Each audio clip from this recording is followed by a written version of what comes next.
أعوذ بالله من الشيطان الرجيم بسم الله الرحمن الرحيم وأقيموا الصلاة وآتوا الزكاة وما تقدموا لأنفسكم من خير تجدوه عند الله صدق الله العلي العظيم মহান আল্লাহ পাক অত্র আয়াতে বলেন ওয়াকিমুস সালাতা ওয়াতুজ যাকাতা, নামাজ কায়েম করো, যাকাত আদায় করো।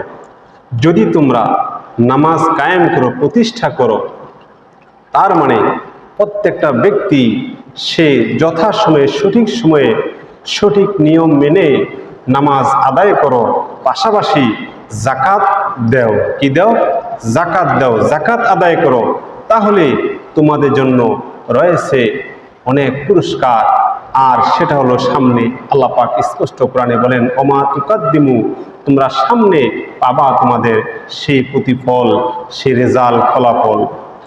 লিআনফুসিকুম মিন খায়রিন তাজিদুহু ইনদাল্লাহ, সেটা প্রত্যেকটা ব্যক্তির জন্য আল্লাহ পাক রেখেছেন সেই প্রতিদান, সেই ফল, আর সেটা তারা নিজেরা পাবে, অবশ্যই পাবে, কোনো সন্দেহ নাই। তো আমি আপনাদেরকে আজকে যে বিষয়ে কিছু মেসেজ দিতে চাচ্ছি সেটা হলো যাকাত সম্পর্কে। কি সম্পর্কে? যাকাত। আমরা জানি ইসলামের ভিত্তি কয়টা?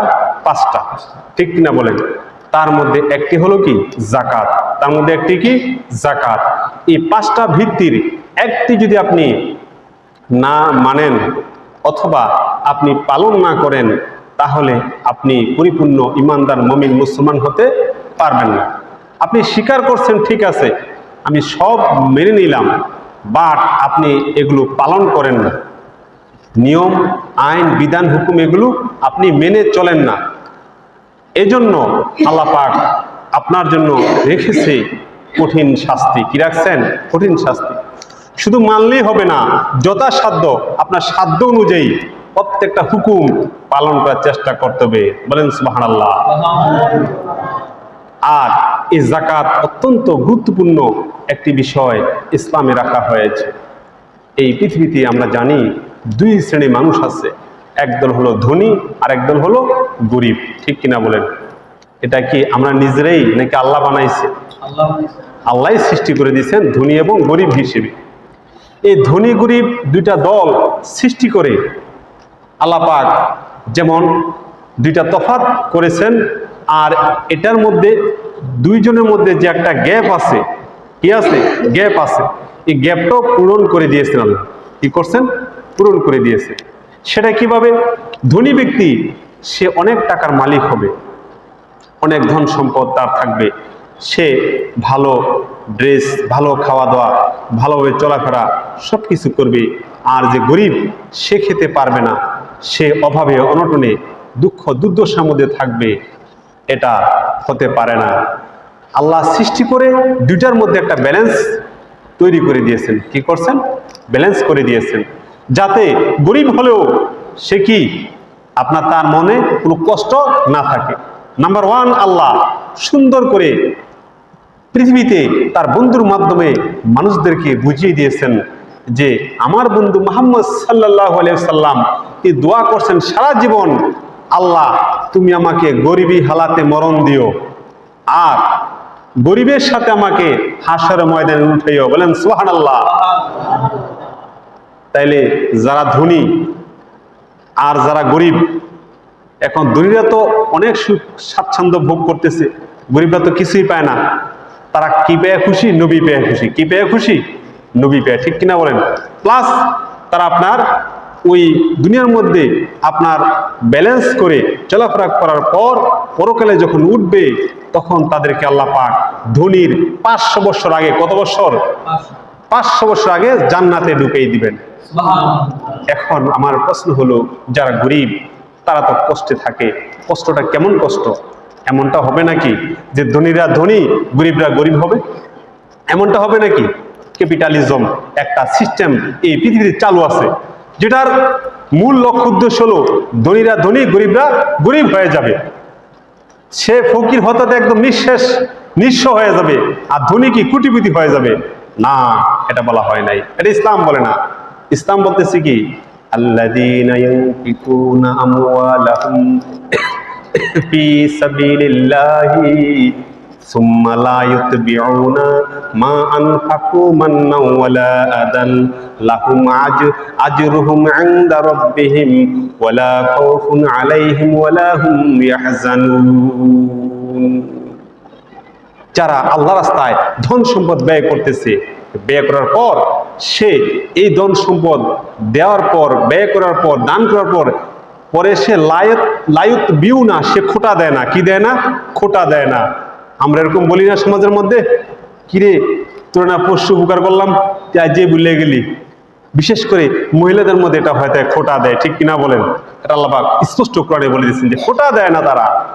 মান্না ওয়ালা আদান আর লাহুম আজরুহুম ইনদা রাব্বিহিম, এই সমস্ত ব্যক্তির জন্য আল্লাহর কাছে রয়েছে পুরস্কার। কেমন পুরস্কার? সাধারণ পুরস্কার না, না, না, মহা পুরস্কার রয়েছে। ওই যে প্রথমটা বললাম, ধনীর 500 বছর আগে গরিব জান্নাতে ঢুকে যাবে, বলেন সুবহানাল্লাহ। আর হলো এই পৃথিবীর প্রত্যেকটা মানুষ চায় সে নবীজির সাথে হাসরে উঠতে, ঠিক কিনা কোন? ওই গরিবরা নবীর সাথে হাসরে উঠবে। নবীজির যে হাল, যে অবস্থা, গরিবদেরও কি একই হাল, একই অবস্থা হবে। কুন ফিদ দুনিয়া কান্নাকা গরিবুন আও আবরিস সাবিল। নবীজি বলে, উম্মতেরা রে,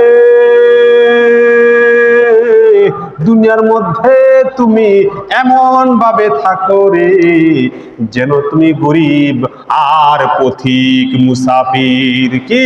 মুসাফির, পথিক, এরকম তুমি থাকো, এরকম করে তোমার লাইফ লিড করো। এই দুনিয়া মুসাফির খানা, জানো না কত মানুষ আইলো গেল রইল না, ঠিক কিনা বলেন? হ্যাঁ, এই পৃথিবীর মধ্যে সবচেয়ে বড় বাদশাহ যারা ছিল পৃথিবীর ইতিহাসে, 4 জন শ্রেষ্ঠ সেরা বাদশাহ, সেরা ধনী ছিল, তারা কেহ কি আজ পর্যন্ত পৃথিবীতে বেঁচে থাকতে পেরেছে? কেউ পারছো? পারে নাই। বিল গেটস এত টাকার মালিক, সে কি মৃত্যু থেকে বাঁচতে পারবে? তার ছবি দেখেছি আমি, আপনার যে কি বলে ইন্টারনেটে, টাকার উপর দিয়ে সে হাঁটতেছে, টাকা দিয়ে রাস্তা বানানো হয়েছে। কি বানানো হয়েছে? টাকা দিয়ে রাস্তা বানানো হয়েছে, সে রাস্তার উপর দিয়ে সে হাঁটতেছে। আল্লাহু আকবার! কত টাকার মালিক বিল গেটস। কিন্তু বিল গেটস এটাও পারবে না যে আমি আর 5 বছর 10 বছর থাকতে চাই পৃথিবীতে। No signal, no sound, no সংকেত, কোন সংকেত নাই, এনি টাইম বিল গেটসও কি আমার মতো আপনার মতো মরতে হবে, ঠিক কিনা কোন? ও মুমিন ভাই গো, এই দুনিয়াতে যারা গরিবী হালে আছে রে, তাদেরকে আল্লাহ অবহেলা না করে তাদের গুরুত্ব বোঝানোর জন্য, তাদের চাহিদা মেটানোর জন্য, তাদের ঘরে খাওয়া দাওয়া ঠিক মতো চালানোর জন্য আল্লাহ যাকাতের ব্যবস্থা করে দিয়েছে। এই যাকাত ধনীরা তাদেরকে দেও। এখন সমাজে যাকাত নাই বললেই চলে, ঠিক কিনা বলেন? কথা ঠিক নিও? যাকাত যে একটা আমাদের ইসলাম বিধান হুকুম আছে, এটা মনে হয় নাই ইসলামে, এটা কিছুই নাই। নামাজ পড়লাম, আল্লাহ বিল্লাহ করলাম, এই পর্যন্ত শেষ। যাকাত যে একটা বিধান হুকুম আছে, এটা কোনো বুঝাই যায় না, ঠিক কিনা কোন? বুঝা যায়? এমন কোন গ্রাম নাই এই বাংলাদেশে যে গ্রামের মধ্যে অন্তত একটা লোক নাই যার উপর যাকাত ফরজ। যার উপর কি? যাকাত ফরজ। অথচ তার পাশে গরিব লোক, সে দিনে 3 বেলা ঠিক মতো খেতে পারে না। তার সন্তানদেরকে স্কুলে পাঠাবে, স্কুলে যাওয়ার সময় কান্না করে, আব্বু আম্মু আমাকে 10 টাকা 5 টাকা দাও। সে বলে, বাবা টাকা দিব কেমন করে, আমি তো তোমাদের খাবারই দিতে পারি না, ঠিক কিনা বলেন? ওই বাবা চোখের পানি মুছে রে আর সন্তানদেরকে কুলে লইয়া আদর করে, না না আমি পারবো না। বাবা রে, তুমি তো দেখতেছো আমি গরিব মানুষ, টাকা পয়সা ইনকাম কম আমার। যখন সন্তানরা বুঝে যায়, তারপর সন্তানগুলো বাবার কাছে আবদার করে না, ঠিক কিনা কোন? আবদার বন্ধ করে দেয়। আল্লাহ বলে, না না ও গরিব রে, ধনীদের সন্তানরা স্কুলে গেলে 50 টাকা 100 টাকা নিয়ে যায়, তুমি তোমার সন্তানকে 50 টাকা না পারো 10 টাকা 20 টাকা হাতে দিয়ে দাও, ঠিক কিনা কোন? তাহলে যখন ওই ধনীর সন্তান স্কুলে গিয়ে দোকানে গিয়ে সে খাবার কিনবে, কেক কিনবে, ওই ড্রিঙ্কস কিনবে, কোল্ড ড্রিঙ্কস কিনবে, খাবে, গরিব সন্তানটা তাকে থাকবে আর হায় হায় করবে, কষ্ট পাবে, ঠিক কিনা বলেন? তোমার সন্তানটাও পাশে ওই দোকানে গিয়ে একটা ছোট্ট কেক অথবা চকলেট, কি বলেন, অথবা কোনো কিছু কিনে খেতে পারবে। এই ব্যবস্থার জন্যই আল্লাহ যাকাতের সিস্টেম করেছে। শুধু সিস্টেম না, আল্লাহ ইসলামের মধ্যে 5টার ভিত্তির মধ্যে একটা করে দিছে। এই যাকাত আল্লাহ আমাদের উপর ফরজ করে দিয়েছেন। যাকাত আমাদেরকে আদায় করতেই হবে। যাকাত আদায় না করলে কঠিন শাস্তি আছে, আবার পুরস্কারও আছে। যারা যাকাত আদায় করবে তাদেরকে আল্লাহ সাহায্য করবেন সরাসরি, আর যারা যাকাত দিবে না তাদেরকে আল্লাহ গজবে বিপদে ফালাইবে। এই যাকাতের হুকুম বিধান আমাদেরকে জেনে যাকাত আদায় করতে হবে।